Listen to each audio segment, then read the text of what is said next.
Empezamos una nueva edición de Café Mercosur, este espacio en el que nos proponemos analizar la realidad de los países de la región con un foco en los aspectos jurídicos. Bueno, estamos en otro encuentro de Café Mercosur. ¿Qué tal, Osvaldo? ¿Cómo te va? ¿Qué tal, Ramiro? ¿Cómo estás vos? Bien. La que no está con nosotros hoy es Marchela. Hoy día sábado 17 estuvo participando en un evento en Ginebra a favor de, no de Venezuela, sino a favor del reconocimiento de las elecciones en Venezuela. Vamos a hablar un poco de este tema hoy. ¿Qué te parece si la escuchamos? Nos han mandado un video. A ver, dale, vamos.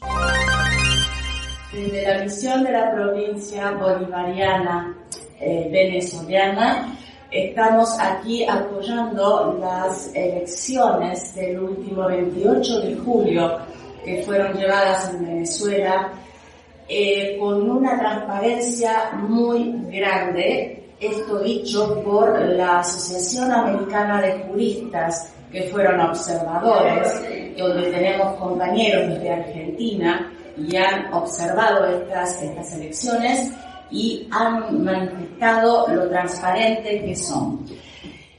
Las actas han sido presentadas por el partido de Maduro. Por otro lado, las otras actas no han podido ser presentadas, no sabemos por qué. Entonces pedimos que esto se resuelva en Venezuela con toda la paz que merece el pueblo venezolano. Un abrazo grande, una Argentina hacia la patria. Bueno, esa era Marchela, ¿qué te pareció? No, bien, es importante lo que está diciendo, y porque acá es un tema de discusión. Yo a veces creo también que acá es un tema de discusión porque tapan otras cosas, ¿no? Pero no importa. Pero porque a veces lo tienen como un tema que tocan, pero en realidad creo que acá hay cosas importantes que están pasando que el gobierno quiere tapar, una serie de datos que no son favorables, y utiliza todo esto, ¿no? Así que tomar una visión desde otro punto de vista es muy importante.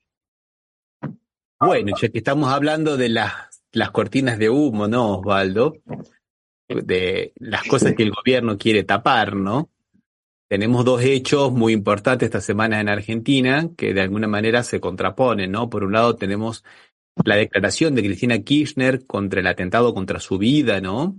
Donde quedó muy, pero muy claro que hubo por parte de la jueza Capuchetti, ¿no?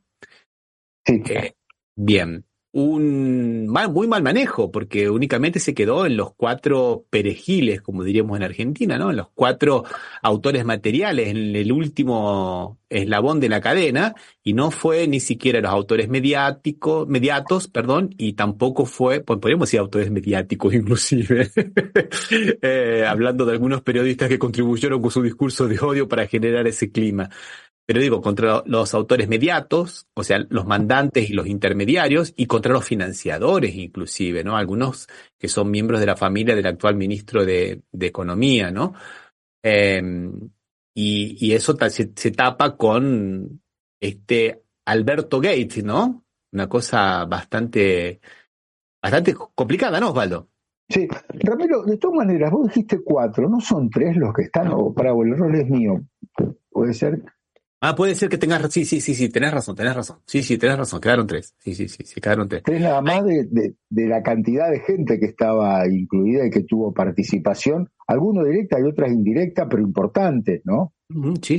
En la declaración, yo dije autores mediáticos, ¿no? En la declaración de Cristina Kirchner, ella dejó claro cuáles eran esos autores mediáticos, cómo se fue creando ese clima de odio contra su persona a través de los diferentes medios de comunicación. Presentó en su declaración tapas de revista donde la invitaba a una especie de linchamiento virtual, ¿no? La colocaban en una cruz, la colocaban en la hoguera, como una bruja. O sea, viste que no fue tan fallido mi acto, ¿viste?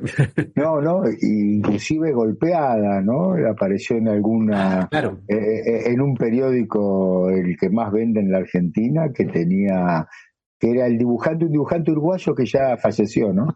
Que es el que hacía esas interpretaciones, o la boca tapada, o con un ojo negro. Eso del ojo negro es muy, pero muy sintomático para los que no nos escuchan, los que no escuchan fuera de Argentina, no estarán muy compenetrados, pero hay lo que se llama el Alberto Gate, ¿no? O sea, denuncias de la esposa de Alberto Fernández, el expresidente de Argentina, de Fabiola, por malos tratos, y aparecieron imágenes de ella con un ojo en compote, un ojo negro, como se dice popularmente, ¿no? O un ojo morado, de un golpe supuestamente de Alberto Fernández, y también con un moretón en un brazo, según ella por un golpe, según él por un zamarreo. No estamos de ninguna manera con esto queriendo, digamos, disculpar la conducta de Alberto Fernández, de ninguna manera. La justicia tiene que expedirse y que le caiga todo el peso de la ley si la trató mal por hombre maltratador, pero es raro, ¿no? Cómo se está utilizando para tapar el resto de las cosas, y es raro cómo se están ventilando, porque esto debería ser, debería tramitar en secreto de sumario, ¿no, Osvaldo? Porque es un tema, la está revictimizando a Fabiola de nuevo, mostrando todas sus cosas, y todas las cosas todos los días aparecen. Hoy aparecieron nuevos chats que estaban en la causa que corre en secreto de sumario, secreto de justicia, como se dice acá en Brasil, que me parece más interesante que secreto de sumario, como las peores épocas del lawfare, ¿no? Cuando se utilizaban estas causas judiciales inventadas, en este caso es una causa real, o posiblemente tiene todos los visos de ser reales, ¿no? Pero que, bueno, deberían estar guardadas, ¿no? Bajo 7 llaves, ¿no, Osvaldo? Un remedio de que vos seas secreto de sumarios porque viene desde la época de que los juicios eran escritos, entonces era por eso, es un remedio. Solo tenemos una Corte Suprema, cuando ya tiene que llamarse Corte Suprema, recuerda la nobleza, y tenemos esta entidad de usarlo, de mantener los juicios escritos, que ya se están dejando, ya son casi antiguos, no se usa más. Por eso sí el secreto de sumario, pero por supuesto es más acertado lo que vos decís en el derecho brasileño, por un lado. Y por otro lado, yo creo que le creo el que fue agredida Fabiola, no lo dudo, y pienso igual que vos, o sea, me desagradó terriblemente haberme enterado de esa manera, cuando era un hombre que decía, que defendía, y creo que los organismos que creó tenían esa finalidad, o los organismos que él promovía tenían esa finalidad, no la niego. Lo que sí creo que yo le puedo creer eso, pero hay otras cosas que me cuesta creerle. Porque un caso que vos decías se está tratando inclusive en un juzgado que para mí no es competente como Dorothy. Porque lo que ella dice originalmente es que eso es de cuando estaba en casa en Olivos, ¿no? Donde está la residencia presidencial, que es provincia de Buenos Aires, por cual no corresponde Comodoro Pi. Y después hace van publicando o hace unas declaraciones que evidentemente intenta dos cosas: extender el tiempo que le llevó recuperarse de esta golpiza o golpes que ha dado, no sé cómo decirlo. Espero que la justicia se expida y de la manera más rápida, por un lado, y por otro lado también llevarlo a cuando ellos vivían en Cava, es decir, que empezó ahí. Vivían en este barrio caro de Buenos Aires, Ramiro, en Puerto Madero. Cuando vivían en Puerto Madero, creo que todas esas cosas las dice después que se encuentra con la abogada que la va a patrocinar. O sea, entonces veo que va buscando argumentos que algunos pueden ser ciertos, pero otros me parecen medio forzados, para tener esas dos cosas: que quede en Comodoro Pi, y que tenga, en lugar de lesiones leves, como la caratuló originalmente el juez. Y vos sabés que iba a decir el juez Bonadío, mirá vos lo que es El nuevo Bonadío, podríamos decir, ¿no? Claro, por eso. Bonadío, para recordar a los que por ahí no escucharon nuestros programas anteriores, era el juez del lawfare en Argentina, ¿no? Era el Sergio Moro de Argentina, que tenía 11 de las 13 causas contra Cristina Kirchner. Cada vez que se sorteaba parecía que había una sola bolilla que decía Bonadío, porque le tocaban todas a él, ¿no? Por un lado eso, y viste, hay algunas cuestiones que hacen y que en lugar de lesiones leves, digo, como la de Calderón, sea lesiones graves, que tienen mayor pena y mayor responsabilidad. Entonces eso me parece que hay cosas que están haciéndolo forzadamente. Espero que yo me equivoque aparte, ¿no? Porque no me gustaría que sea así. Lo que sí me extraña, sectores del gobierno nacional ahora que han sido negadores de la violencia de género, diciendo que no existe los femicidios, por ejemplo, algunas como el vocero presidencial y parte del presidente dicen que no existe el femicidio, que es un homicidio nomás, y ahora descubrieron que hay cosas que sí que son violencia de género. Lo que pasa es que hay un uso muy oportunista de todo esto. Se nos escapó. El juez que está actualmente, el nuevo Bonadío, es Ercolini, ¿no? Ercolini, sí. Es el nuevo Sí. Bonadío. Y ya que la nombrabas a la abogada de Fabiola, bueno, la abogada de Fabiola es una mujer muy cercana a Macri, que era el que armaba todas estas operaciones.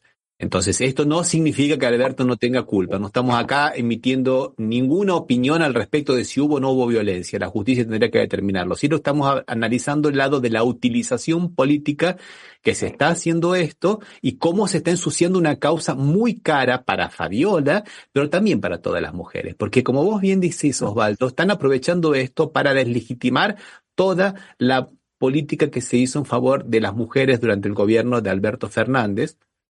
Y para decir que, está bien, no tengamos más Ministerio de la Mujer. ¿Querés que lo escuchemos al propio cínico del presidente Milei que tenemos? Dale, vamos. De hecho, recuerdo que cuando dije que esas dependencias del Estado eran antros de persecución ideológica, recuerdo que me han dicho de todo. Digo, con la cantidad de insultos hubiera podido llenar más volquetes que los asociados con la CIRA.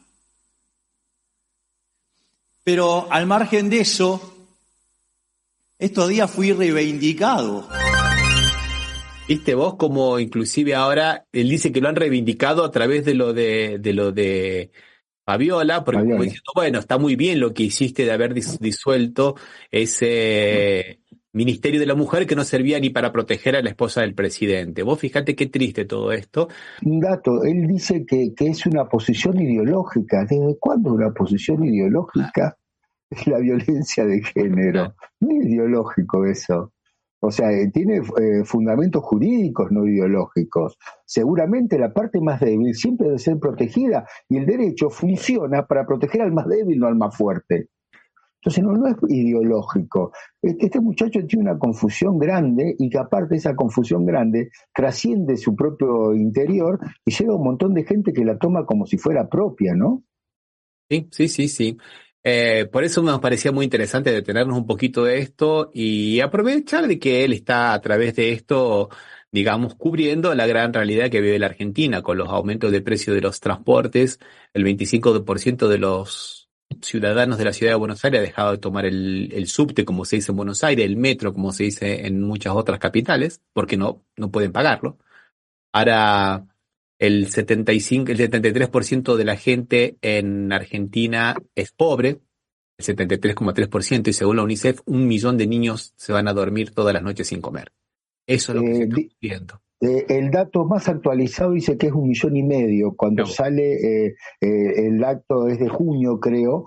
Dice, pero contando julio, lo que va de agosto, en realidad ya es 1,5 millones de niños porque se va deteriorando más el ingreso de la gente y le van aumentando mucho más los gastos. O sea, los gastos que no puede zafar, porque hay gastos que vos decís, bueno, si no compro esto, puedo comprar otra cosa. Pero si no tengo el gas, no tengo que reemplazar el gas. Si no tengo electricidad, no tengo que reemplazar la electricidad. Y la electricidad y el gas está aumentando de manera astronómica, Ramiro. O sea, está siendo de los más caros del mundo. O sea, con unos ingresos muy bajos que tiene de promedio Argentina. Sí, así es.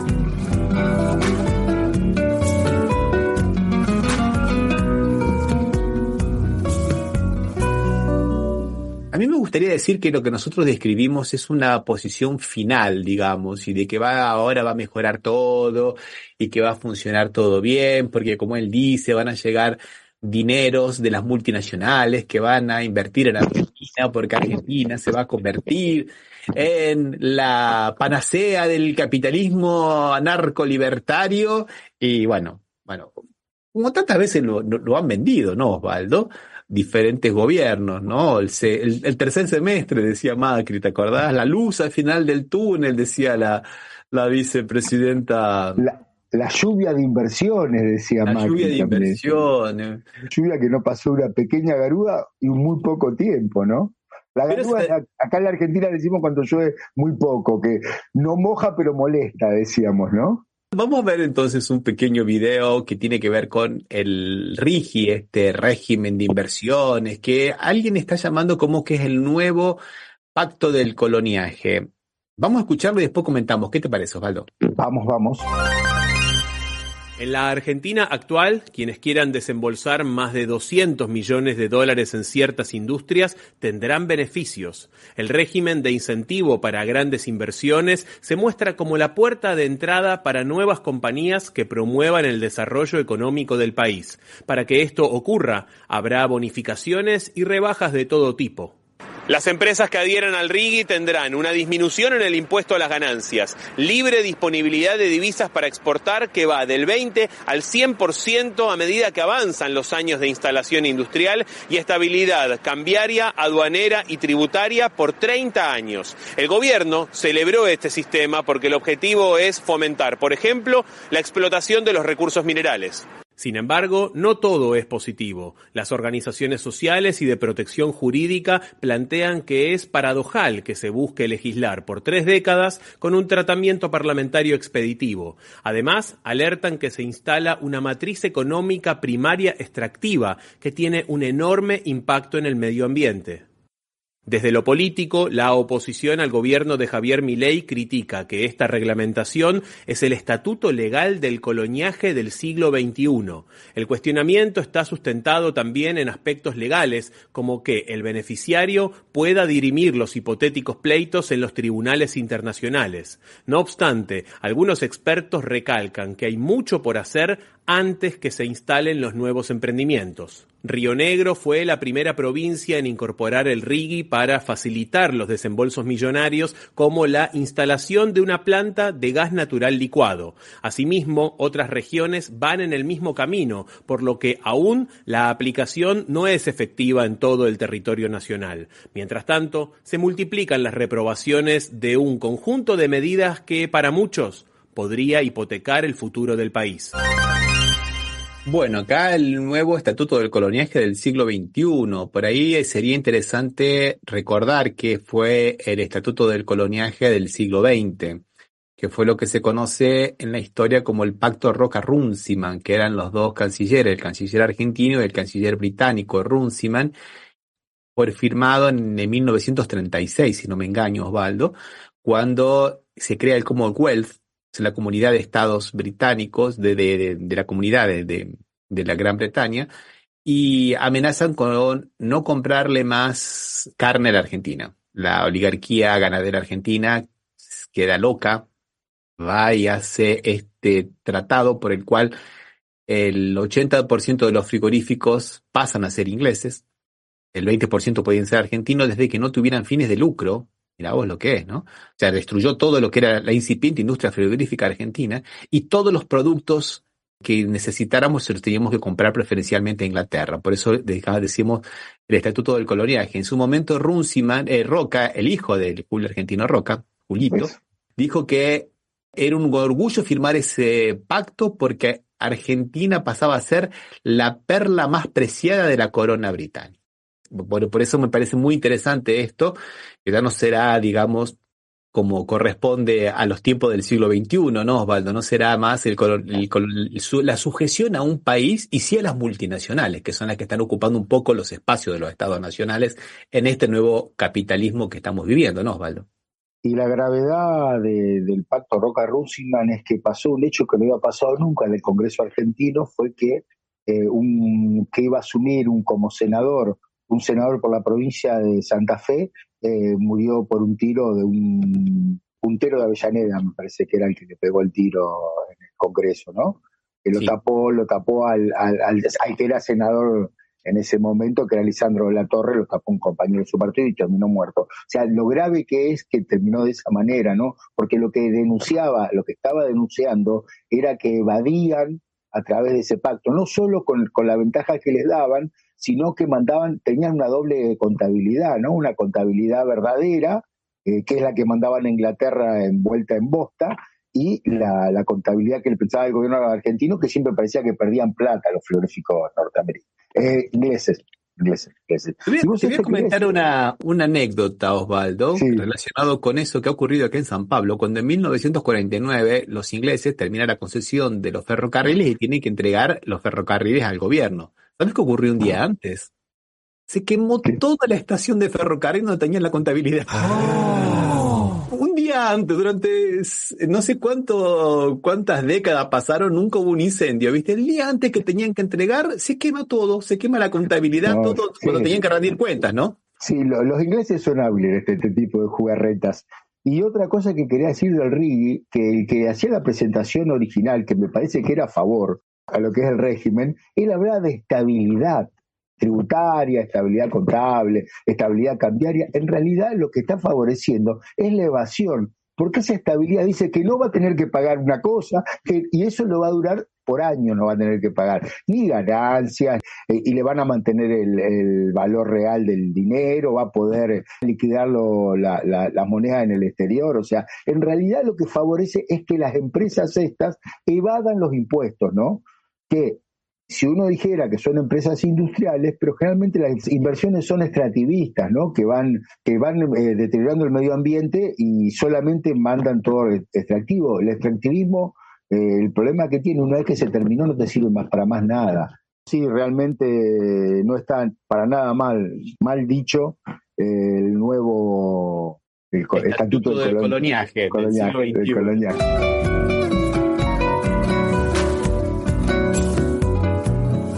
Bueno, pero vemos que a pesar de eso hay ciertas cosas en Argentina, ciertas reacciones que son muy interesantes, ¿no? Y estoy pensando un poco en lo que está haciendo el gobernador Kicillof, que se está comportando como un virtual segundo presidente o presidente de una Argentina diferente que es posible, ¿no? Claro. Porque mientras, por ejemplo, Milei se la pasa criticando a Lula, viaja a Brasil, no se reúne con Lula, ni con nadie del gobierno tampoco, y sí se reúne con la oposición, con Bolsonaro, en un grotesco acto de la derecha. Axel Kicillof vino a Brasil, ¿no? Se reunió con el presidente, se reunió con el ministro de Economía, firmaron acuerdos, y estuvo muy bien, ¿no? Y como si fuera poco, viste, Kicillof ahora anunció que va a crear una unidad de búsqueda de personas apropiadas por la dictadura cuando el gobierno de Milei cerró ese organismo, ¿no? Porque para él esto es ideológico, cuando esto tiene que ser una cuestión transversal. Los derechos humanos son transversales, son de derecha y de izquierda. Viene Macron acá y vino Obama y rindió homenaje a los derechos humanos, le hizo una ofrenda, ¿te acordás? El día 24 de marzo, fue una fecha horrible que se ha venido. Pero bueno, pero hizo eso. Vino Macron aquí y lo mismo, o sea que son dos de derecha, ¿no? Pero para este personaje buscar la verdad histórica, buscar la justicia es una cuestión ideológica. Mientras que por otro lado Axel Kicillof, que es un gobernador, está trabajando como un virtual presidente, ¿no? Inclusive otra cosa interesante, ¿no? Mientras Milei critica a China, no entra a los BRICS. La provincia de Buenos Aires entró en la ruta de la seda, hizo pacto con China, van a crear ahora como habíamos comentado en el programa anterior, ¿te acuerdas? Una maestría en Sí. en la universidad y van a crear un proyecto de inversiones chinas en la provincia de Buenos Aires. O sea, vos fijate, dentro de poco van a pedir la independencia esto de la provincia de Buenos Aires. Y por otro lado, lo que vos decías y recalcabas sobre Milei dentro de poco va a viajar a México y AMLO ya dijo que no lo va a recibir. Y Claudia Sheinbaum tampoco. Y Claudia, no, y la presidenta electa tampoco lo va a recibir. Ya lo dijeron, o sea, cada vez estamos más lejos de los países que pueden ayudarnos o que pueden ser socios nuestros. Y cada vez más cercanos a los países que queramos, que en lugar de socios, queramos que sean su hijo bobo, ¿no? Que le demos todo lo que ellos quieren y ellos nos dan lo que puedan, que es poco. Así es.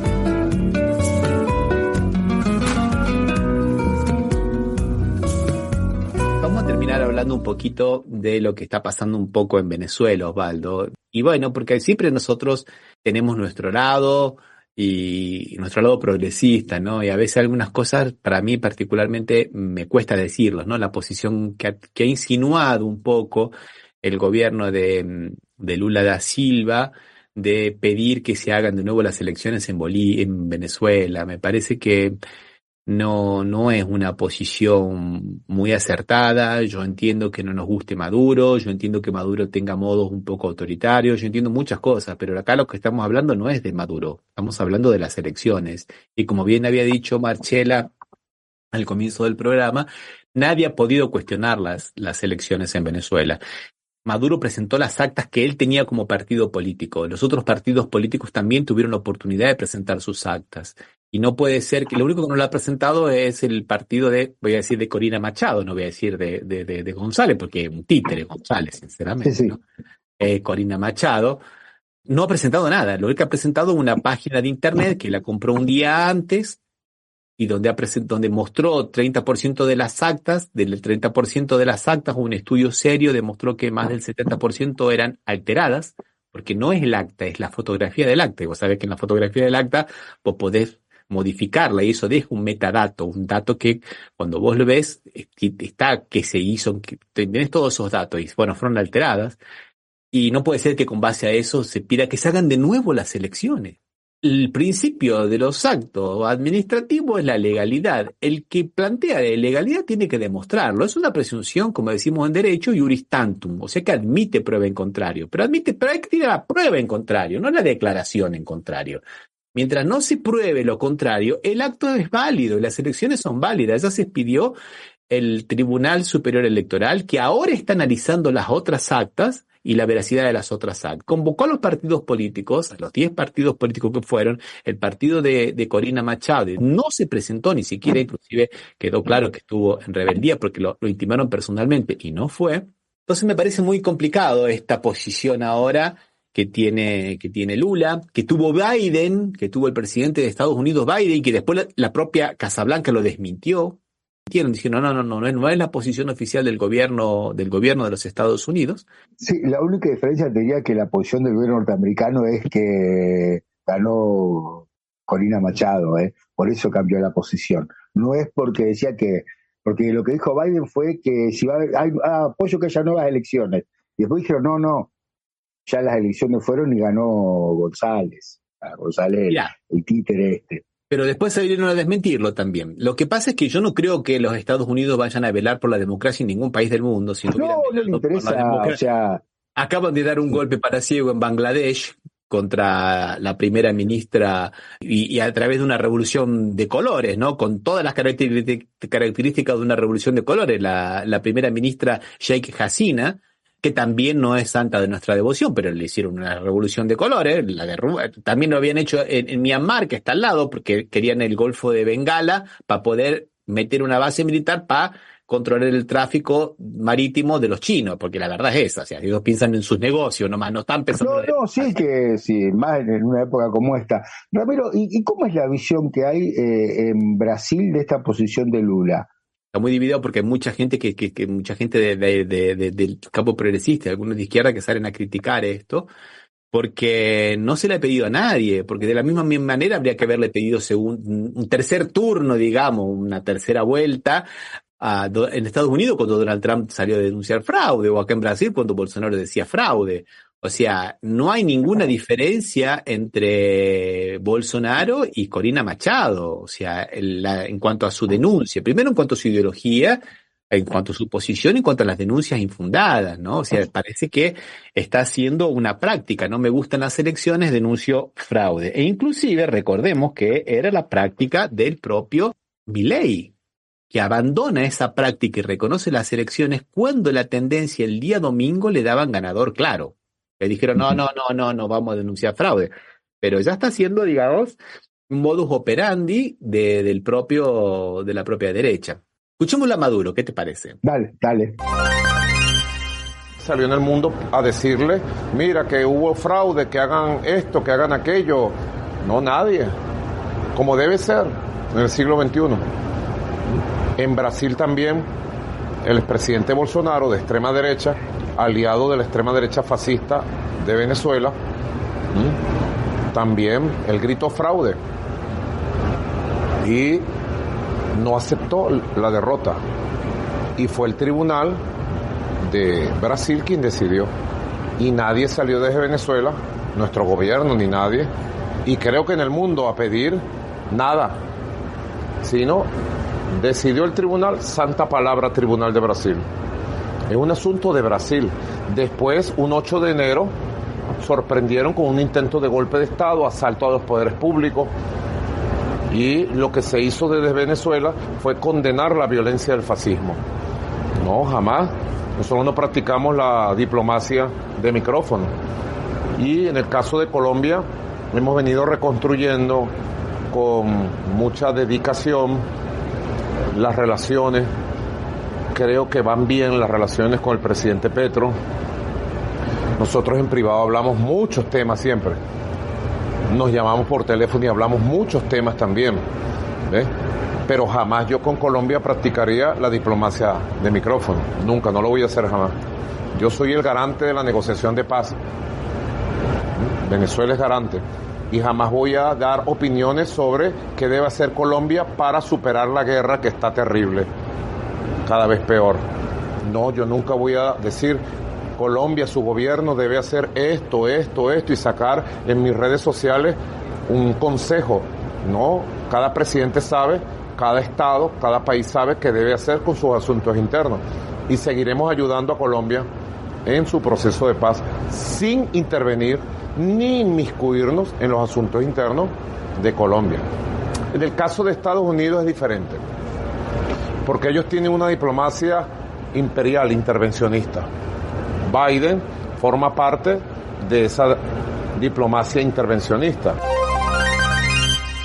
Ahí, hablando un poquito del caso de Estados Unidos, yo quería especular con una cosa que están especulando otros analistas, no es mío, que en realidad Estados Unidos sabe que tiene el mismo problema que tenía con Chávez, que la oposición es una bolsa de gatos, que se pelean entre ellos y que no tienen un plan, y que ellos necesitan una Venezuela relativamente estable para evitar dos cosas. Primero, que se vaya completamente a los BRICS, como hizo la amenaza Maduro, ¿no? El petróleo que le estamos mandando a Estados Unidos y que está siendo extraído por empresas norteamericanas, puede irse para el mercado de los BRICS. Y eso, viste, es una cosa que complicado, ¿no? Porque está tan cerquita de Venezuela, viste, tener que seguir importando petróleo del Medio Oriente que le queda tan lejos. Eso por un lado. Y por otro lado, para evitar también, para que siga incrementándose la corriente migratoria de venezolanos hacia los Estados Unidos. O sea que necesita una Venezuela que esté estabilizada, como lo necesitó con Maduro, con Chávez.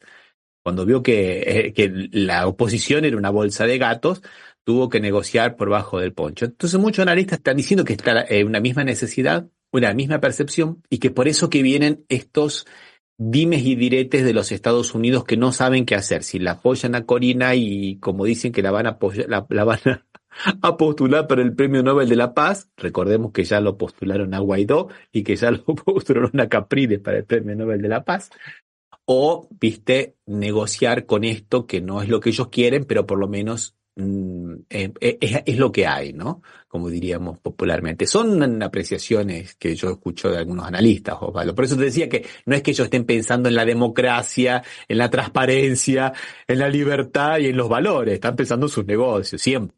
Nunca les interesó mucho la democracia fuera de Estados Unidos y a veces ni siquiera les interesa a ellos propios, ¿no?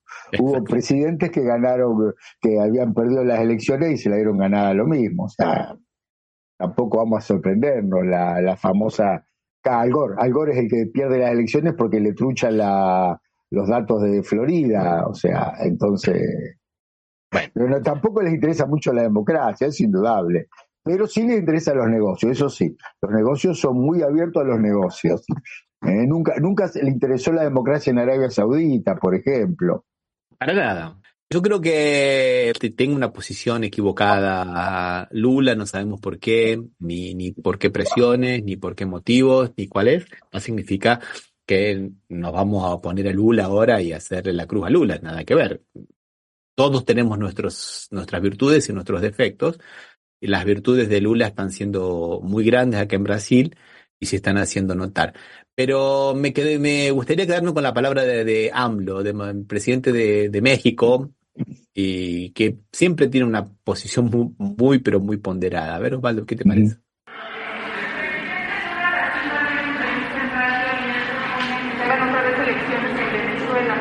Usted ya habló con él? No he hablado con él. Pues vamos a esperar lo que resuelvan. Creo que mañana los del Tribunal Electoral en Venezuela.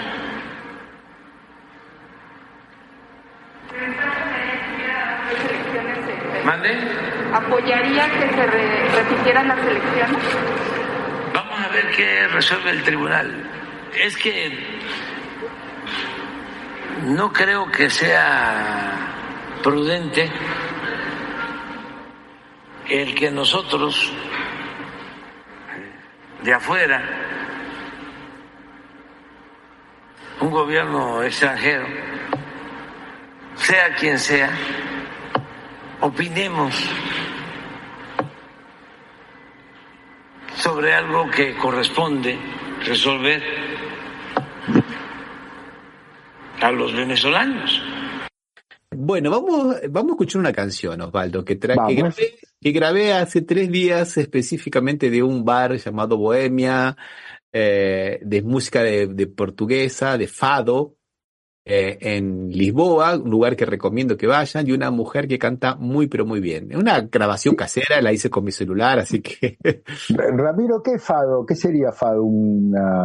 La música, el ritmo típico de música de Portugal. Ah, bueno, por eso no lo como conocía. El tango argentino sería.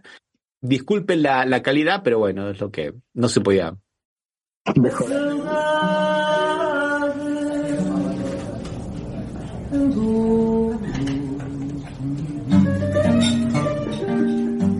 Através do som do telefone, o seu fado mais antigo, fez-me versos a falar de nós, trouxe toda a minha vontade, sem ouvir sequer os meus lamentos, por capricho ou maldade, correu comigo a cidade, até há poucos momentos.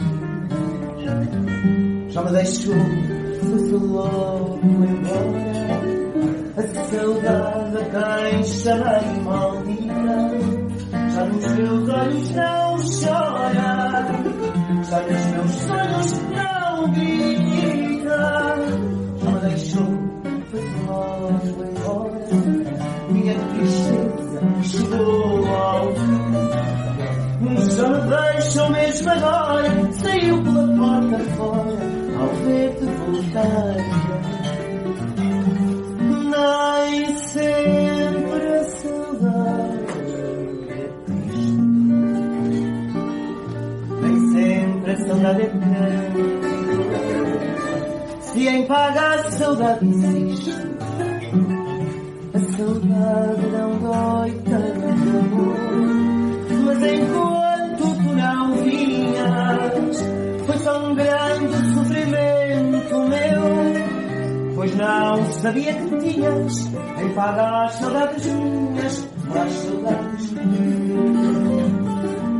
Já deixou, foi logo embora, a saudade deixa-me maldita, já nos meus olhos não chora, já nos meus sonhos não grita, já me deixou, foi logo embora, minha tristeza chegou ao fim, já me deixam mesmo agora, saiu pela porta fora, ao ver-te voltar para mim.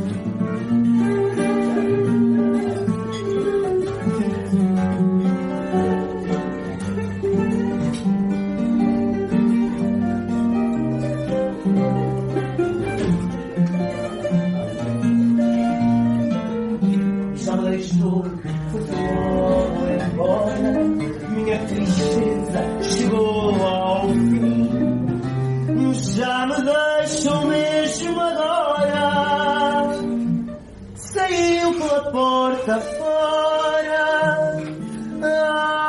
ao ver-te voltar para mim. Somos Latinoamérica, no lo olvidemos nunca más. Somos Latinoamérica.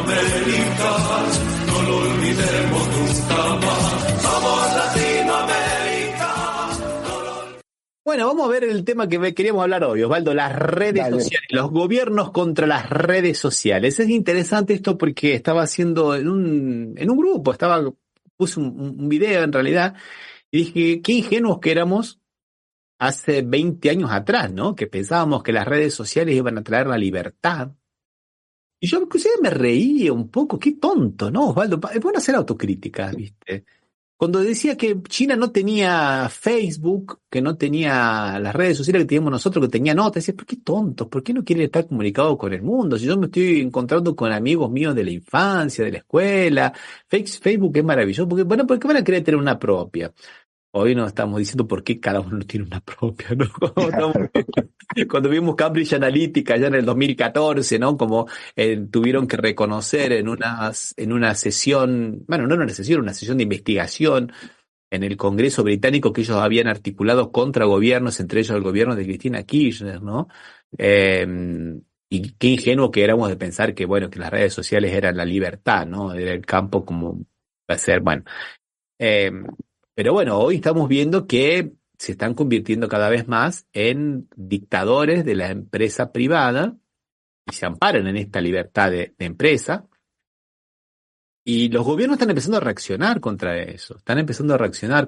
Escuchemos primero qué te parece, Osvaldo, un pequeño video que habla de las redes sociales y un poco lo vamos comentando. ¿Qué te parece? Sí, lo que te quería decir antes es que no tenía fe en el capitalismo. ¿Cómo es el capitalismo, Ramiro? Siempre lo agarra las cosas que parecen que van a llevar la libertad y lo llevan para otros lares, ¿no? Sí. Acá nos dice Cristian, hablando en los gurús del siglo XX, recuerdo a Peter Drucker que hablaba en su libro La sociedad poscapitalista, donde la mayor riqueza será el conocimiento. Sí. Y va a ser no solamente la mayor riqueza, sino vamos a ver ahora, cuando analicemos un poquito este proyecto que está realizando el gobierno de Argentina, la mayor fuente de manipulación. Vamos a ver un video y después lo comentamos. ¿Qué te parece? ¿Quién controla tu realidad? Piénsalo de nuevo. Las redes sociales ya no son solo plataformas de entretenimiento. Se han convertido en un metapoder que decide el futuro de naciones enteras, incluida Venezuela. ¿De verdad crees que lo que ves es la realidad? ¿Libre expresión o manipulación descarada? Elon Musk, dueño de X, ha jugado un papel directo en el golpe de Estado en Venezuela, amplificando mentiras sobre fraude electoral y deslegitimando al gobierno legítimo. Pero esto no es todo. TikTok censuró la cuenta del presidente Nicolás Maduro y YouTube eliminó el canal oficial de Con el Mazo Dando, justo una semana después de haberle otorgado un reconocimiento por su masiva audiencia. El control de la narrativa, la nueva dictadura. Estos ataques no son casualidad. Las plataformas digitales han sido utilizadas no solo para manipular a la opinión pública, sino también para coordinar ataques cibernéticos contra el Consejo Nacional Electoral. Incluso bandas criminales se han sumado a esta estrategia, utilizando las redes sociales para amenazar al gobierno y a la población venezolana. Una red global de manipulación. No es solo Venezuela, esto es parte de un plan global donde las redes sociales se han convertido en herramientas para desestabilizar gobiernos progresistas. En España, el 5% de los jóvenes entre 18 y 24 años se posicionan en la extrema derecha, impulsados por el contenido radical en plataformas como TikTok, YouTube y X. ¿Estás seguro de quién controla lo que ves? Lo que comenzó como una herramienta de libertad de expresión ahora está siendo utilizado para ejecutar un golpe silencioso en Venezuela. ¿Vas a dejar que estos actores externos destruyan nuestra democracia? Infórmate, piensa, actúa. Es momento de tomar el control de la información que consumes. No dejes que los algoritmos decidan por ti. Bueno, es interesante, él lo tomaba aquí como una cuestión de Venezuela, pero en realidad, como él dice, es una cuestión en el mundo entero. Actualmente en Inglaterra hay grandes problemas con enfrentamientos contra las comunidades musulmanas, principalmente de inmigrantes, y fue todo generado por el odio. La fake news, aparte. Claro, y la fake news principalmente dicen que a través de lo que es la red X, ¿no? De Elon Musk, y a tal punto que han iniciado una una tendencia, ¿no? Que es Elon Musk bloquear a Elon Musk porque se genera esa cuestión del odio. Hay una diferencia interesante a veces entre lo que es el discurso de odio y lo que es, digamos, una cuestión ideológica, que acá está el problema. ¿Dónde está el límite? Porque, por ejemplo, ya hay gente que está presa por publicaciones en Inglaterra, en las redes sociales, un chico de 15 años. Una mujer también publicó, por ejemplo, no hay que ir a proteger a los musulmanes. Bueno, perdón. Así como hubo toda esa agresión a las mezquitas y a la gente queriendo hacer, digamos, linchamientos públicos a la gente diferente, o iban a la frente, enfrentaban esperaban a la salida de las mezquitas y todo eso, hubo un cordón, digamos, de gente que no quería eso y que salió a manifestarse masivamente. Eso fue muy bueno, habla muy bien de la sociedad también inglesa, vamos. Y una mujer pública, no hay que salir a defenderlos ni a, digamos, a ponerse, conmiserarse con ellos. Hay que prenderle fuego en las mezquitas. O sea, ahí es fácil el discurso de odio. Si vos estás queriendo que prendan fuego a gente porque profesa una religión, no hay ninguna duda, Osvaldo, ¿no te parece? Sí. O sea, una pobre mujer que publicó eso en las redes sociales no se dio cuenta. No, bueno, te das cuenta. Está iniciando, o incentivando clima de odio o por lo menos fomentándolo. O sea, nadie en su sano juicio puede querer prenderle fuego a otra persona. Mucho menos por una diferencia, digamos, de pensamiento, religión o lo que sea. Pero el tema está, Osvaldo, y acá ya vamos a volver con X. El tema está cuando es una cuestión ideológica. Y esa es la cuestión. Porque, por ejemplo, en Turquía, lo que hizo Instagram fue prohibir todos los comunicados que se hacían cuando fue asesinado este líder de Hamas, Ismail Haniyeh. Viste que lo asesinaron con parece que fue un misil preciso, que nosotros habíamos comentado que puede ser un misil, que puede ser una bomba que le habían plantado 2 meses antes, que estábamos en esa discusión. Pero en Teherán, cuando lo estaba visitando la ciudad estaba asumiendo el nuevo presidente, Pezeshkian. Y mucha gente en Turquía, como en el mundo entero, publicaba su nota de pesar por el asesinato de Ismail Haniyeh. ¿Y qué es lo que ocurrió? Instagram bloqueó todo. Bloqueó absolutamente todo. No, eso no se puede porque eso es discurso de odio antisemita. Opa. A ver, ¿qué parte no entendemos que este señor era un dirigente político de Hamas, que Hamas no es un grupo terrorista como lo dicen las Naciones Unidas, y que defender a Palestina no es ser antisemita? ¿Qué parte no se entiende de eso? Que no es este maniqueísmo blanco-negro. Que decir que algo malo ocurre en Ucrania no significa ser pro-ruso, pro-Putin o estar a favor de la invasión de Putin en Ucrania.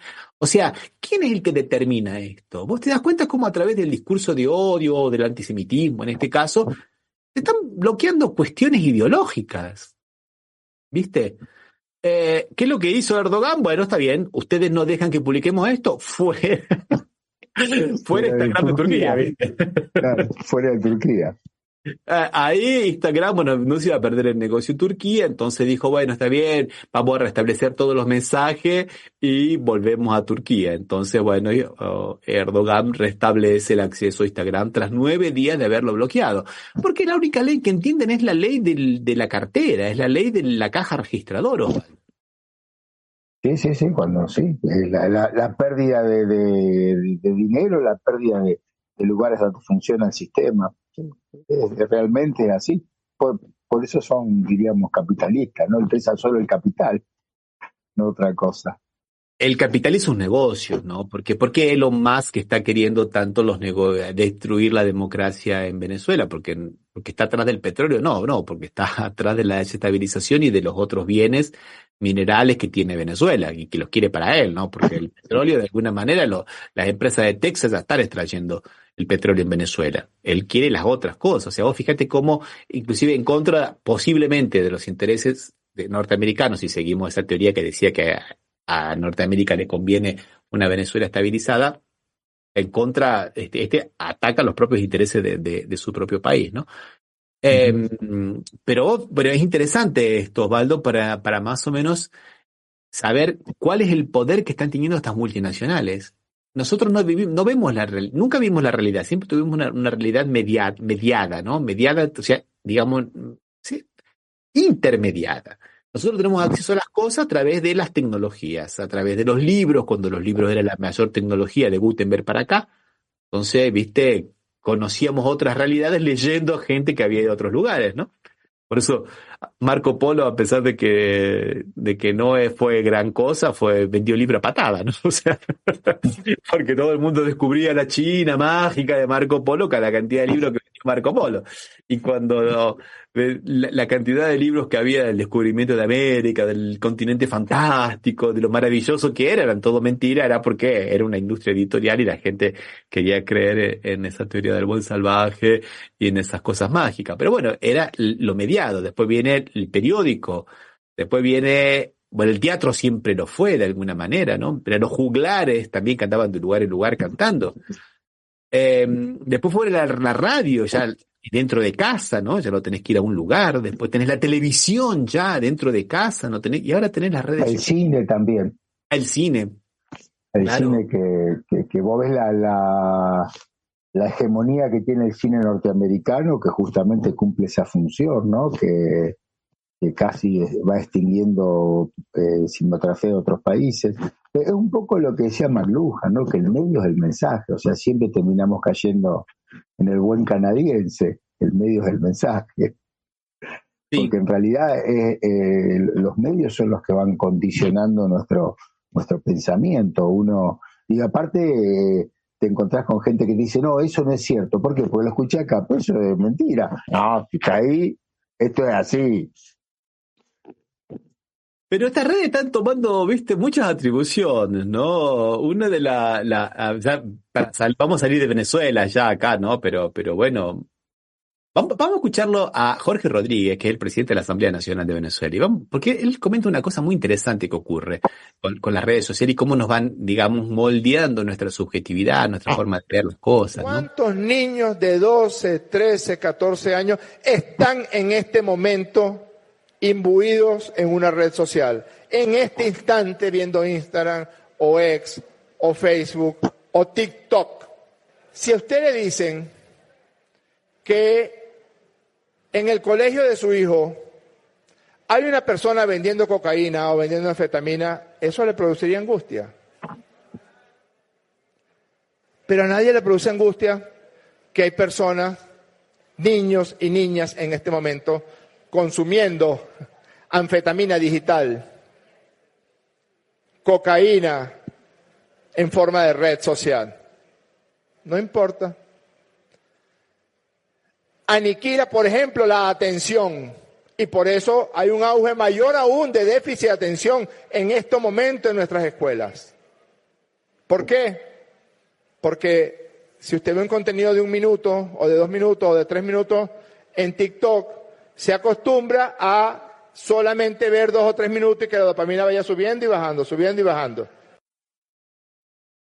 Dos cosas quería destacar de acá del efecto pernicioso de las redes sociales, ¿no? Primero, lo que él habla de que es una especie de anfetamina y hay una cuestión interesante acá que es el cómo van distorsionando la percepción de la realidad, porque vos te pones los filtros, te sacás las arrugas, te pones esto, te pones aquello, ¿viste? Te pones caritas lindas, vos estás triste, pero estás con la sonrisa linda, ¿viste? Tenés que, más lindo a veces sacar la foto de la comida que estás haciendo en una plaza de alimentación de un centro comercial de que el placer de haberla comido. Entonces te van creando como una especie de realidad paralela, por un lado, y por otro lado el cono de sombra, ¿no? Que si no estás en las redes sociales, si no tenés la aprobación de la otra persona que te da el me gusta o te pone la carita o el emoji que sea suficiente, parece que vos no existís.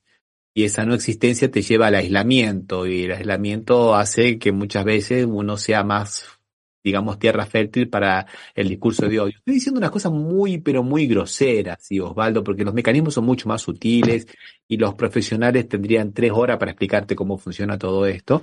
pero es un poco esa forma. Y lo segundo, el déficit de atención. Antiguamente teníamos atención por 40 minutos, después con la televisión pasó a 8 y hoy pasa a 1 minuto y medio.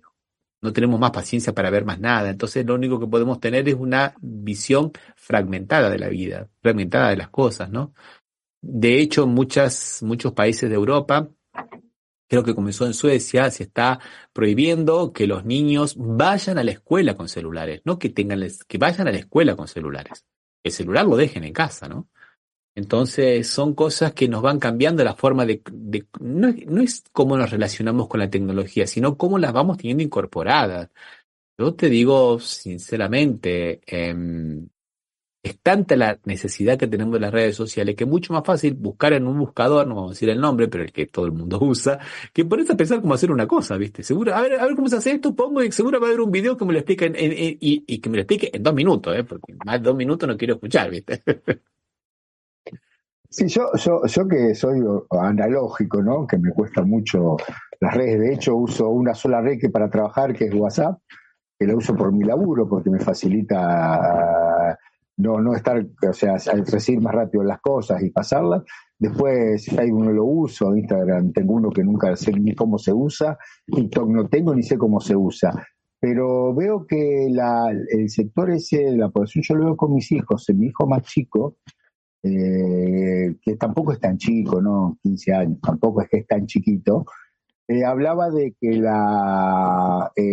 que cuando estaba en plena campaña, él es mucho de usar las redes sociales, y entonces creía ciegamente todo lo que aparecía en redes sociales. Yo un video que vi le mostraba, le digo, pero mirá, vos te das cuenta que está editado. Cuando aparecía el que era candidato a presidente, no el que ganó, el otro, aparecía como que estaba drogado, y digo, pero te das cuenta que esto está editado, que no, papá, es así, mirá que está duro este muchacho, o sea, y yo veo que la mayoría de los chicos de esa edad, de 15, 18, 20 años, su manera de conocer el mundo es a través de las redes sociales. Y funciona el famoso, lo sacaron de contexto. ¿Qué lo sacaron de contexto? Léelo todo y a ver que lo sacaron de contexto. En realidad, esa es la afirmación, no la reafirmación que está antes o después. O sea, realmente sí, hay toda una generación que la realidad la ve a través de la pantalla de su celular o la pantalla de su tablet. De hecho, vos sabés que había escuchado que en Suecia lo que vos decías que están hasta sacando las tablets de las escuelas. Sí. Que solamente sea escrito y usar pizarrón. No usar más componente electrónico para la enseñanza. No sé si será cierto, acertado o equivocado, porque uno no es un especialista en eso para poder saber. Pero se ve que encuentran que hay algo que no está funcionando para hacer eso. Después se verá, la calabaza se moverá en el carro y se quedará en algún lugar en el medio, ¿no? Pero eso es realmente, creo que es uno de los males de la época, aunque tiene cosas buenas, permite uno que acceda a cosas que antes no accedía, pero de todas maneras siempre está bajo el tamiz o bajo la luz o bajo el color del cristal con que lo estás mirando, ¿no? No es que es neutro, ¿no? Tiene todo un interés. Tiene todo un interés, de hecho muchos gobiernos lo están entendiendo de esa manera. TikTok en China no funciona de la misma manera que funciona para el resto del mundo. Tiene el gobierno unas pautas establecidas para que sean cosas diferentes y que no vayan en contra de lo que ellos creen que debería ser la recta, entre muchas comillas, ¿no? Formación de los niños y de los jóvenes. Y es interesante porque vos decís que nosotros somos analógicos. Yo también soy analógico. Y muy analógico, ¿no? Pero por ahí uno maneja más cosas porque es digamos un advenedizo, uno se ha metido después. Pero los que nacieron ya que son los nativos digitales, tienen una forma de pensar, de percibir las cosas totalmente diferente. Para ellos es impresionante, es como que algunos instrumentos, como los celulares, fueran como una especie de extensión de su propio cuerpo. Y sufren de abstinencia, por eso cuando le hablaba de la droga, Rodríguez, no me parecía tan exagerado, porque hay una especie de abstinencia cuando no pueden estar con las redes sociales o con los aparatos electrónicos que los llevan a esas cosas, ¿no? Acá nos dice Eduardo Alfonso de Petris, a quien le damos un gran abrazo, y recomendamos que lean el blog arrabaljurídico.blogspot.com, que a mí me mandó un artículo que está muy, pero muy bueno. Dice, creo que nos manejan por las redes, mediante la construcción del pensamiento único. Ignacio Ramonet propone al respecto oponer el pensamiento crítico en sus obras. Sí, es verdad, tiene toda la razón. Hay una especie de dictadura del pensamiento único en las redes sociales, una forma de ver, una forma de comportarse y una forma de existir inclusive, ¿no? De existir. Ahora no es más, pero hace unos años atrás en Japón, si uno no respondía a un mensaje en redes sociales en menos de 15 minutos, ya era como, digamos, una persona alejada de la sociedad, ¿viste? Como te banían, ¿viste? No. Pero bueno, eso en cuanto a los efectos individuales, pero los efectos, digamos, políticos son muy, pero muy grandes, ¿no? O sea, en medio de una transmisión por TikTok a Maduro le cortaron la transmisión. No le cortó la transmisión. Esto que hablábamos, que contábamos nosotros del asesinato de Haniyeh en Teherán, ocurrió por la geolocalización del WhatsApp, de una red, que comenzó funcionando como una especie de servicio de mensajería y se convirtió en una red social que usó Bolsonaro para difundir todas sus fake news, para crear su grupo de fake news. A partir de ahí después se comenzaron a tomar muchas medidas, ahora no se puede mandar tantos mensajes y todo lo demás, pero sigue funcionando, y todo lo que es la cuestión conspiranoica que se le dice, ¿no? La teoría de la conspiración, que tiene, digamos, un doble efecto. Por un lado, te crea un ethos de inteligencia, ¿viste? Vos no sos como la masa, vos crees en cosas diferentes, ¿viste? Vos sos inteligente. Por eso te lo digo a vos, ¿viste? Un poco esa imagen de que, bueno, yo no soy el hombre masa, como decían en la época cuando estudiábamos formación moral y cívica, ¿te acordás, Osvaldo? El hombre masa y el hombre pueblo, en la época de la dictadura. No, vos sos el pensante, vos mirás, tenés esta información, tenés la posta, yo te digo acá lo que ocurrió.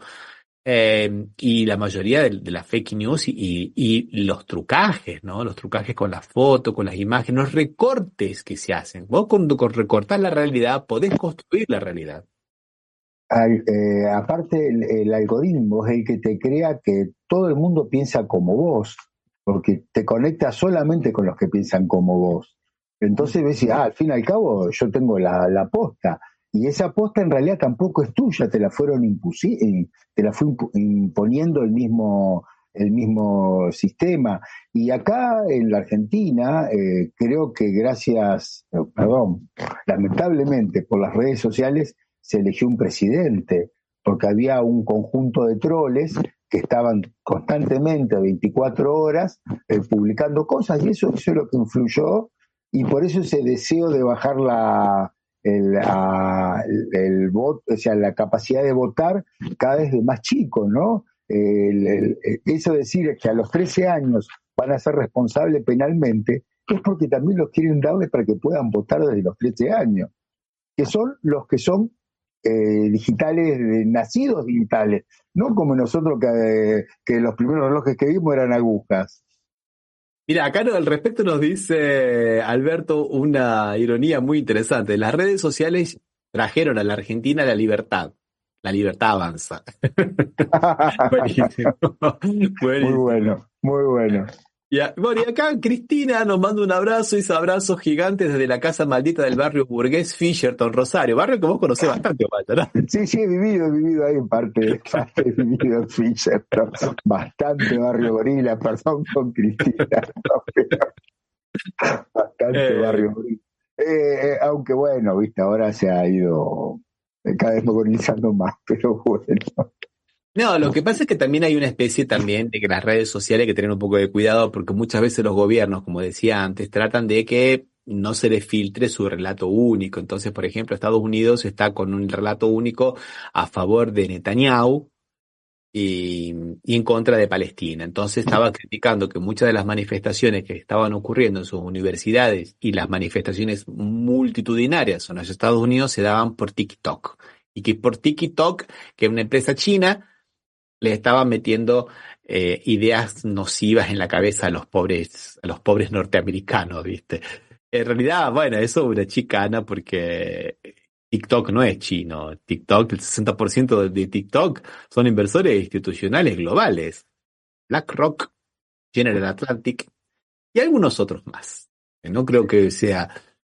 20% son fundadores de la empresa y 20% son empleados de la empresa, de los cuales 7.000 son estadounidenses, ¿no? Porque tiene sede también en Estados Unidos. No tiene nada que ver el gobierno chino. En realidad el gobierno chino creo que tiene el 1% de una empresa subsidiaria para la parte operativa de China. Que vos fíjate, no tiene nada. Pero ellos dicen, no, el gobierno chino que está transmitiendo las informaciones a la inteligencia del gobierno chino, la información de los usuarios norteamericanos se la está transmitiendo al gobierno chino. O sea, pero eso porque quieren de alguna manera censurar el relato que ellos no pueden mantener, ¿no? O sea, el relato, por eso digo que a veces hay que ver qué está bien y qué está mal, ¿no? Sí, empezó siendo China, después en algún momento por cuestiones tuvo que dejar y hacer una TikTok para China y una TikTok para los demás países del mundo, que es la que tiene sede en Estados Unidos, ¿no?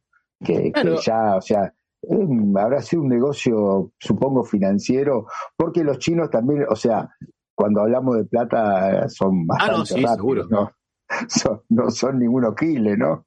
En realidad estos dos creadores de TikTok, los ningunearon en Silicon Valley. Por eso no fue una empresa americana, porque eran chinos, tuvieron la idea de TikTok, fueron a Silicon Valley, que es donde está, digamos, el Valle del Silicio, que es donde están las sedes de las startups y todas las empresas estas que comienzan desde chiquititas, y los ningunearon. Aquí nos dice Gustavo Carbonell, dice, recomiendo ver el documental de Herzog, Nada es privado. Buenísimo, gracias. Gracias, Gustavo, por la recomendación. Pero bueno, lo que pasa es que esta gente recaba información nuestra y la usa en su beneficio propio, ¿no? En 8 países acusan a la red X, de ex Twitter, de recopilar datos sin permiso para su inteligencia artificial. Es complicado eso, es muy complicado. Y bueno. Sí, siempre a mí, Ramiro, me quedó la duda de cómo es que WhatsApp sin publicidad se difunde tanto. Es útil porque se usa, o sea, evidentemente, o sea, alguna utilidad te encuentran para sacar datos, para hacer un montón de cosas, para conocer a la gente, ¿no? En definitiva, porque conocer a la gente es... Podés llevarla a votar a lo que vos querés, o llevarla a pensar como vos querés, o a decir lo que te dice la red, ¿no? Porque muchas veces uno se va, dice, oh, mirá, y escucha eso, y lo vuelve a escuchar, y lo vuelve a escuchar por otro, y se lo dice un conocido, y se lo dice otro conocido. Claro, debe ser así, y en realidad no sabemos si es así, o es así para la red.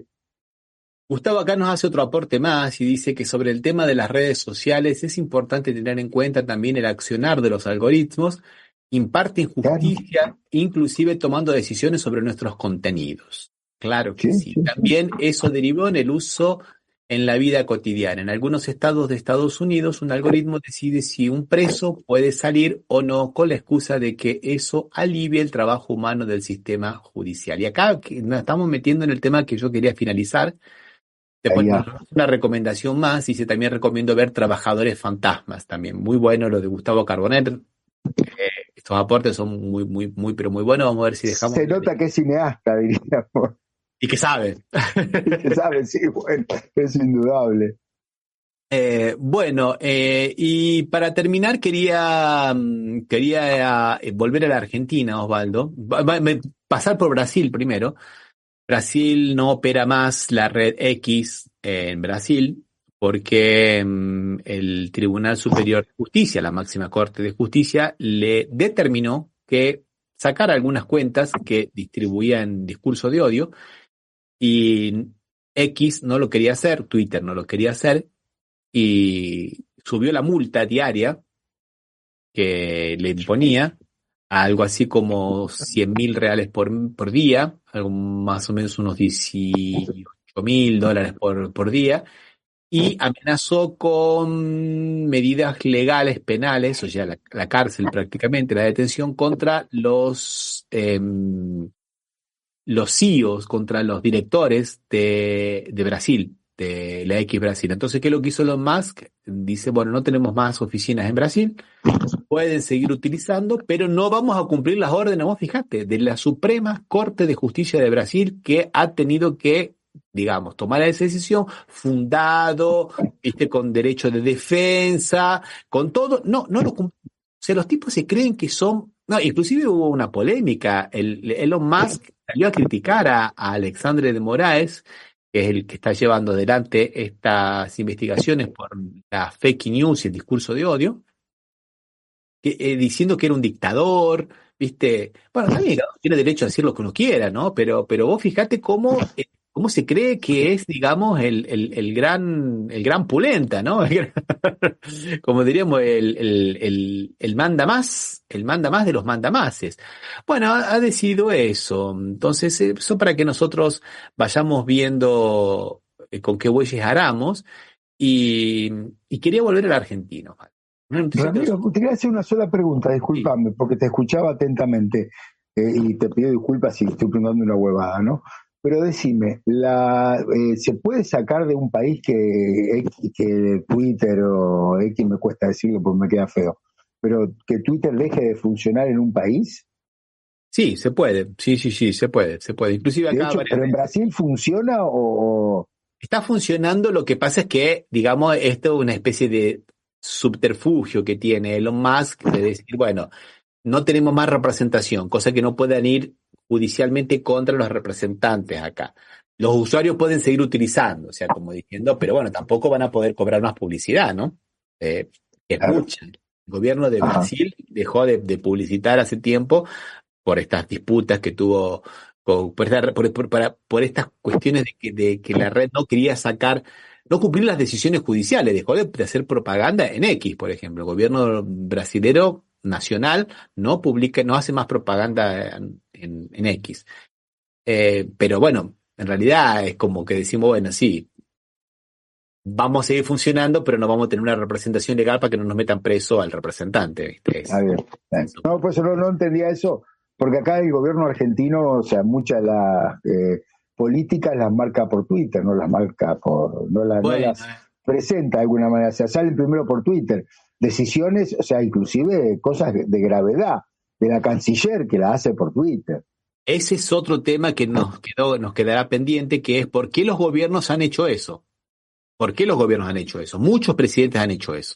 Muchos presidentes han decidido que las redes sociales son la mejor forma de comunicar. Y las redes sociales ahora, como pasó con Maduro, te pueden sacar, te pueden cortar. A Donald Trump le bloquearon la cuenta de Twitter. Y a muchos otros le bloquearon, a muchos otros primeros mandatarios también les bloquearon las cuentas en Twitter. ¿Y qué? ¿Te quedas sin cuenta? La semana pasada creo que le bloquearon la cuenta, no me acuerdo a quién, pero era un creo que de Indonesia, de Indonesia. Y él publicaba sus medidas de gobierno a través de Twitter. Que bueno, vamos a ponernos un poco las pilas también, ¿eh? Sepamos más o menos que el boletín oficial para algo está, ¿no? Digo, ¿no? Digo, no alimentemos las fieras, de alguna manera es lo que estoy queriendo decir. Y quería volver a esto del gobierno de Argentina, Osvaldo, porque esta unidad que anuncia Milei, que va a crear esta unidad de inteligencia artificial y en el ciberseguridad, y que Patricia Bullrich ha dicho que va a ser el ciberpatrullaje no solamente a través de las cámaras de todas las ciudades de Argentina y de los drones que van a andar por las ciudades de Argentina, sino también en las redes sociales para prevenir delitos y prevenir el terrorismo. O sea que vos fíjate que estamos cambiando de nuevo, estamos cambiando la teoría penal. Vos no vas a ser preso por lo que hiciste, sino vas a ser preso por lo que podrías hacer. O sea, volvemos a la teoría criminal del delincuente y no del delito, ¿viste?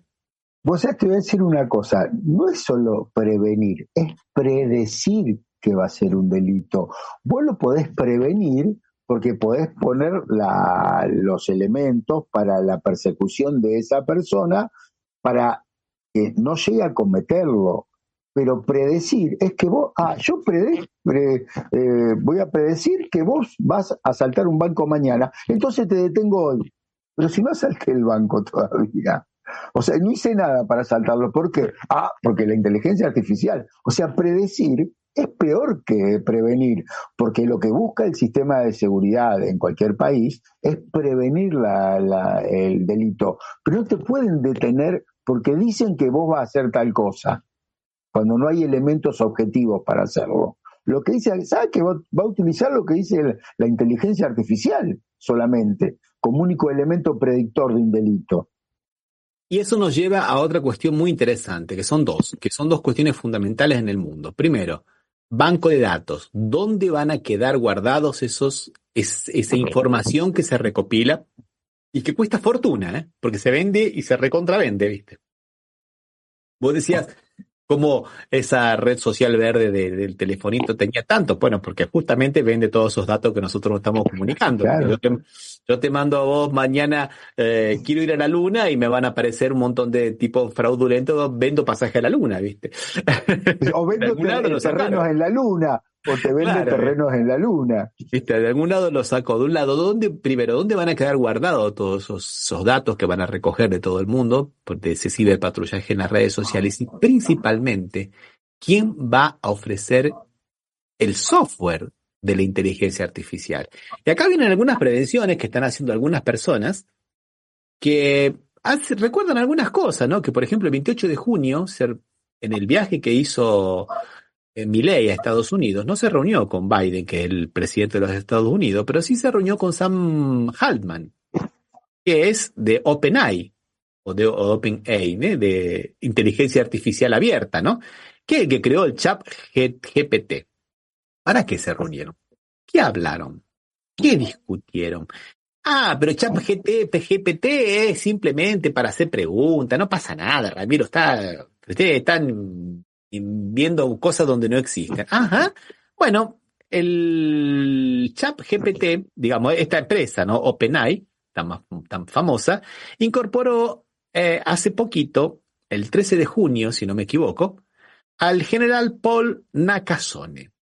Paul Nakasone, un general del ejército de los Estados Unidos, que se dedicaba al ciberpatrullaje del ejército, pero además es el exdirector de la NSA, del National Security Agency, la agencia que monitora todo el mundo de los Estados Unidos, la verdadera CIA, tiene más poder que la CIA. Para que vos tengas una idea, ¿por qué no incorporan a esta empresa OpenAI? Si no es para poder, digamos, seguir fisgoneando a todo el mundo y haciendo las actividades que le son tan benéficas al gran país del norte, ¿no, Osvaldo? Que no son justamente la promoción de la democracia, de la libertad y todo eso, ¿no? Digo, ¿no? No quiero ser muy conspiranoico tampoco, pero bueno, viste, qué sé yo. Vos sabés que me hiciste acordar que una de las empresas argentinas que quería ser privatizada, no sé si sigue o no, porque esta tiene sus días y vueltas, es ARSAT, que nosotros la conocemos solamente porque es la que lanzó, tiene 2 satélites circulando y en teoría 2 más tendrían que estar fabricándose para lanzarse, que no sé qué está pasando porque esto de cerebrado no sé qué van a hacer, pero aparte tiene la base, un call center, una base de datos que es la más importante de América Latina, o de América del Sur por lo menos, y tiene una red de fibra óptica que recorre todo el país, y la más extensa también. O sea, todo eso, todo el tráfico de información que tiene Argentina está en esa empresa. La privatización de esa empresa sería que vos podés comercializar y podés manejar todos los datos que van y vienen en el país, tanto los que van por satélite como por red fibra óptica. Y aparte, la base de datos que tiene, que es la más importante. O sea, eso tiene un valor en sí mismo. Nosotros pensamos que lástima, ¿cómo va a ser con el satélite, qué sé yo? Pero aparte tiene eso, que en la lógica que vos estás planteando está claramente que tiene un destino, ¿no? Que usar esos datos para vendérselo a alguien o que el que lo compre se quede con toda esa masa de datos y lo utilice. Vamos a despedirnos con la frase que nos dejó acá Cristian Sales, que dice: hablando de los gurús del siglo XX, recordé a Peter Drucker, que decía que en su libro La sociedad postcapitalista, que la mayor riqueza será el conocimiento. Impresionante, ¿no, Osvaldo? Sí. Creo que podemos cerrar con esta frase que nos dejó aquí Cristian Sales desde Río de Janeiro. Osvaldo, creo que llegamos al final. Un abrazo a todas las personas que nos han acompañado.